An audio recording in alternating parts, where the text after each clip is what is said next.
पाकिस्तान की सियासत में जो गंदी जुबान का इस्तेमाल है वो नवाज शरीफ ने शुरू किया और उसको प्रमोट किया।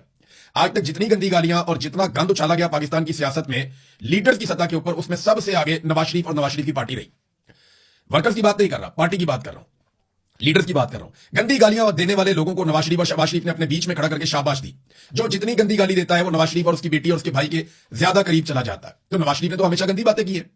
कहा नहीं बेनजीर भुट्टो को क्या क्या अलकाबात दिए, बेनजीर भुट्टो की गंदी तस्वीरें जहाज से फेंकी तो 900 चूहे खाकर बिल्ली हज पे चली।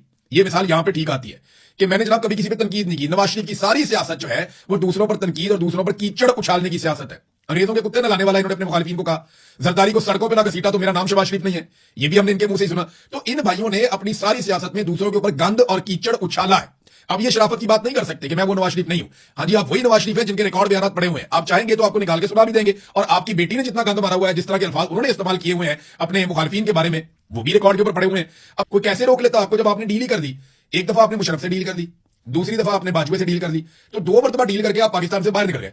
अब आप लोगों को कहते हैं तुमने मुझे क्यों जाने दिया, क्यों लोग जाके आपके जहाज के टायरों की हवा निकाल देते। आपके प्लेटलेस इतने नीचे आप ले गए थे अपने डॉक्टरों के जरिए से, जालसाजी के जरिए से आप प्लेटलेस इतने नीचे ले गए थे कि अदालत भी डरी हुई थी, हुकूमत भी डरी हुई थी कि पता नहीं क्या हो रहा है। तो अब आप उस वक्त आपको कैसे रोक देती। सवाल यह होना चाहिए कि आपके केसेस खत्म कैसे हो गए। सवाल यह होना चाहिए कि आपने आज तक मनी ट्रेल नहीं दिया। मनी ट्रेल ना देने के बावजूद आप बरी कैसे हो गए सारे मामला में, आप दोबारा एमएनए कैसे बन गए। यानी अंदाजा करें मियां साहब को आज भी नहीं पता कि उन्हें क्यों निकाला।